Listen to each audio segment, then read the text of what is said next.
रियासत के home minister जनाब नरसिम्हा रेड्डी साहब, रियासत के वजीर हरीश साहब, श्रीनिवास यादव साहब, हमारे काउंसिल के चेयरमैन स्वामी गौड़ साहब, मेरे साथी मजलिस इत्तेहादुल मुस्लिमीन के सदर साहब असदुद्दीन ओवैसी साहब, मंच पर बैठे हुए बुजुर्ग लोग, इस इफ्तार दावत में शामिल होने वाले बुजुर्गों को अस्सलाम वालेकुम।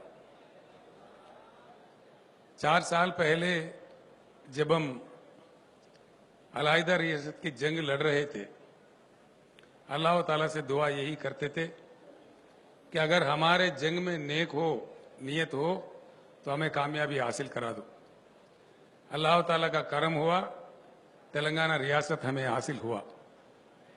4 सालों से जिस अंदाजे में हम काम कर रहे हैं, आप लोग भी अखबारों के जरिए, टीवी के जरिए, कई और चीजों के जरिए आप लोग बखूब जानते हैं यहाँ क्या हो रहा है, क्या नहीं हो रहा है।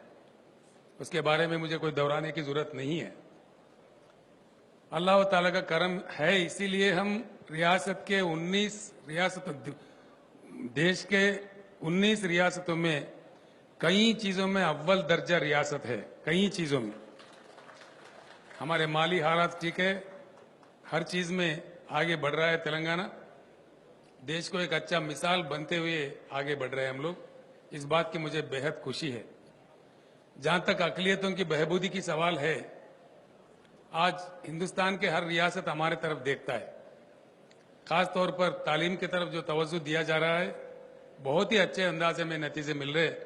यहां तक कि हमारे रेसिडेंशियल स्कूल के लड़के और लड़कियां नासा के बुलावे पर अमेरिका भी जाके आए।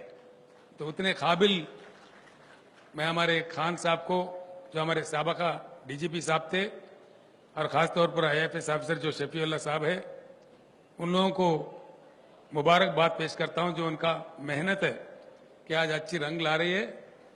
एक इनकलाब आएगा तेलंगाना में 10-12 साल के बाद, एक ऐसी तख्ता निकल के आएगा, सारे हिंदुस्तान के लिए हम मिसाल बने रहेंगे। और कई और काम भी हो रहे। खुशी की बात यह है, हुजूर निजाम ने उस जमाने में मक्के में रुबात बनाए थे हमारे सहूलियत के लिए, और हमारे कोशिशों के बाद, हमारे डिप्टी चीफ मिनिस्टर कहीं चक्कर काटने के बाद, राजस्थान सरकार ने अजमेर शरीफ में 1 एकड़ जमीन को हमारे को अलाट किया है।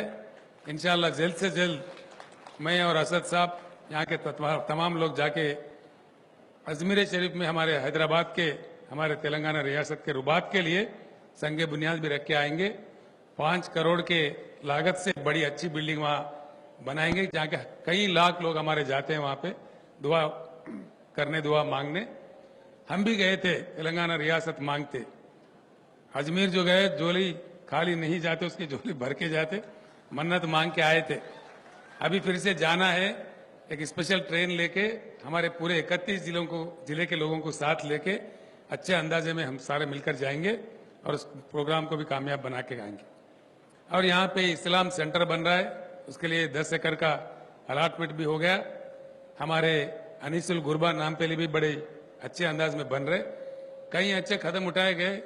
सबसे बड़ी बात यह है कि SC ST को जिस दर्जा उनके गरीबों को दिया जाता है, वो सारी चीज मुसलमानों के लिए भी दिलाया गया है उनके हक में। ये बड़ी अच्छी तारीफ हो जाएगी। और भी कई काम करने हैं। मैं मिसाल के तौर पर एक बात आपके सामने रखना चाहूंगा। अकलियतों की बहबूदी के लिए आज मरकज का जो सरकार है, सारे मुल्क के लिए उन्होंने बजट अलाट किया 4000 करोड़। और तेलंगाना रियासत इकलौता राज्य, इकलौता रियासत है जिन्होंने मुस्लिम और अकलियत बहबूदी के लिए अलाट किया 2000 करोड़ रुपए। पूरे हिंदुस्तान के लिए अगर 4000 करोड़ है, तो सिर्फ तेलंगाना रियासत में 2000 करोड़ बाज़ाब्ता, हमने कोई बेजाब्ता नहीं, बाज़ाब्ता बजट में अलाट किया है। और अल्लाह ताला से दुआ है कि ईमानदारी से वो सारे खर्च, सारे पैसे, सारे रकम अकलियती बहबूदी के लिए इस साल खर्च किया जाएगा। और मेरा बात वापस, मैं रुखसत होने से पहले सभी लोगों को इस मुकद्दस माह रमजान का दिली मुबारकबाद पेश करता हूं। और मैं ईद का भी आप लोगों को मुबारकबाद पेश करता हूं। चांद से रोशन हो रमजान तुम्हारा, इबादत से भरा हो रोजा तुम्हारा, हर रोजा और नमाज हो कबूल तुम्हारी, ये है दिल से अल्लाह से है दुआ हमारी।